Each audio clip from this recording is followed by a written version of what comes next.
ජේසු පිහිටයි ඔබ සැමට. මම අද ඔබට කතා කරන්න යනවා ජේසුස් වහන්සේ තුල දෙමව්පියන්ට සලකන්න ඕනද? ගරු කරන්න. බයිබලයේ කියනවා දෙමව්පියන්ට ගරු කරන්න කියලා. අපි කොහොමද කරන්නේ? අපි ජේසුස් වහන්සේ දැනගෙන හැබැයි යාලා තාම ගැලවීමට ඇවිල්ලා නැහැ.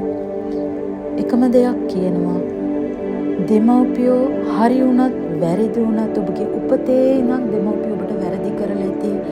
ඔබව දාලා ගිහින් ඇති. හැබැයි කවදාවත් දෙමව්පියන්ට වෛර කරන්න එපා. ඔබ දෙමව්පිය අම්මා තාත්තා එක්ක තරහ කෙනෙක් නම් අදම ගිහින් බලලා ඉන්න. අදම සමාව ගන්න. දේ වචනේ තියෙනවා දෙමව්පියන්ට ගරු කරන එක ඔබට දීර්ඝායුෂ දෙනවා කියලා. ඒ වගේම දෙමව්පියන් හරි වුණත් වැරදි වුණත් අපිට එයාලව නිවැරදි කරන්න කිසිම අයිතියක් නැති බව දේව වචනේ පැහැදිලිවම සඳහන් කරනවා. ඒ නිසා ඔබ කොහොමද ගරු කරන්නේ අයට? ඔබ විවාහ වෙලා වෙන් වෙලා ඉන්න කෙනෙක් නම් ඒ අයගේ අවශ්‍යතා බෙහෙත් හේත් අරගෙන දීලා, ඇඳුම් පැළඳුම් අරගෙන දීලා, ඔවුන්ට ජීවත් වෙන්න සුදුසු වටපිටාවක් හදලා දීලා, ඔබට පුළුවන් ආකාරයෙන් ගිහින් ඒ අයව බලලා ඔබ එයාලට ගරු කරන්න. ඒ ආකාරයෙන් ඔබ ගරු කරන්නේ.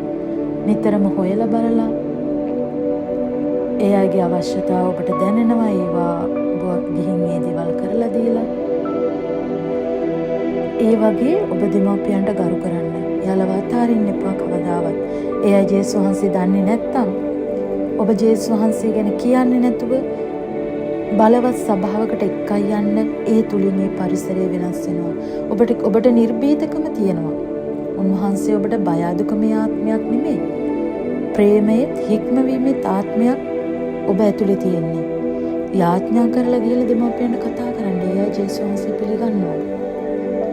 ඔබේ හැසිරීම තුළ ඒ අය ජේසුස් වහන්සේ පිළිගන්නවා. ඔබේ වෙනස් වීම තුළ ඒ අය ජේසුස් වහන්සේ පිළිගන්නවා. ඔබ ආලෝකයෙන් පිරීලා මං කිව්වේ මුලදී කිව්වා වගේ වචනේ කොහොමද කියවන්නේ කියලා. වචනේ කියවලා එතකොට ඔබ ආලෝකයෙන් පිරෙනවා. ඔබ කතා කරන දේ මිනිස්සු පිළිගන්න යනවා. ඒ ආකාරයෙන් ගිහින් ජේසුස් වහන්සේ තුල දෙමව්පියන්ට ගැළවීම ප්‍රකාශ කරන්න. කවදාවත් දෙමව්පිය අතාරින්න එපා. දෙමව්පිය නිවැරදි කරන්න යන්න එපා. එයාලව බැලන්ස් කරගන්න තේරුම් කර. ඔබ වෙනම පවුලක් නම් දෙමව්පියෝ කොහොමද තමන්ගේ පවුල කොහොමද බැලන්ස් කරගන්නේ? දෙවියන් වහන්සේගෙන් ප්‍රඥාව ඉල්ලන්න. කවදාවත් එයාගේ හිත රිදවන්න එපා. ඔබ දෙමව්පියන්ගේ අම්මගේ තාත්තගේ හිත රිදවලා ඉන්නවනම්, ඒ අය සමග තරහ වෙලා ඉන්නවනම් ඔබ අදම කෝල් එකක් දීලා එහෙම නැත්නම් ගිහින් කතා කරලා එයාගෙන් සමාව අරගෙන ඒ අය එක්ක සමාදාන වෙන්න. ඔබ ඒ අය එක්ක අමනාපයක් තියෙනවනම් ඔබගේ දොරවල් වැහෙන්න යනවා. ඔබගේ ආශිර්වාද වලකින්න යනවා. ඔබගේ ශරීරයේ අසනීපයන් හටගන්න යනවා. නොඑක් ආකාර යක්ෂයාගේ ක්‍රියාවන් ඔබගේ ජීවිතයට එන්න යනවා. ඒ නිසා සමාව දෙන්න. දෙමව්පියන් එක්ක සමගි වෙන්න. කවදාවත් අම්මා කෙනෙක්ගේ තාත්තා කෙනෙක්ගේ හිත රිදවන්න එපා. ඔබ ජේසුස් වහන්සේ අනුගමනය කරන කෙනෙක් නම් කවදාවත් ඒ දේ කරන්න එපා. නමුත් ඔබ ජේසුස් වහන්සේ පිළිගත්ත කෙනෙක් නම් ඒ අය කතා කරනවා නම් පැරණි ඇදහිලිවලට යන්න. ඔබ ඒක ඒ අයගේ හිත නොරිදවා ඔබ ඒක ප්‍රතික්ෂේප කරන්න.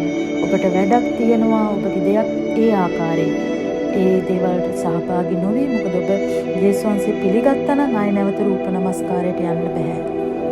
මොකද උන්වහන්සේ පැහැදිලිවම කියනවා රූප නමස්කාර කරන එක උන්වහන්සේට පිළිකුලක් කියලා. දෙවියන් වහන්සේගේ හිත රිදවන්නේ නැතුව උන්වහන්සේ ඔබට අනුග්‍රහය දෙන මේ දේවල් මඟ අරින්න.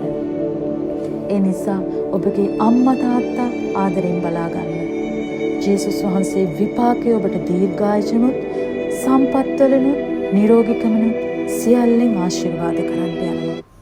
ඔබ සැමට ජේසුස් පිහිටයි.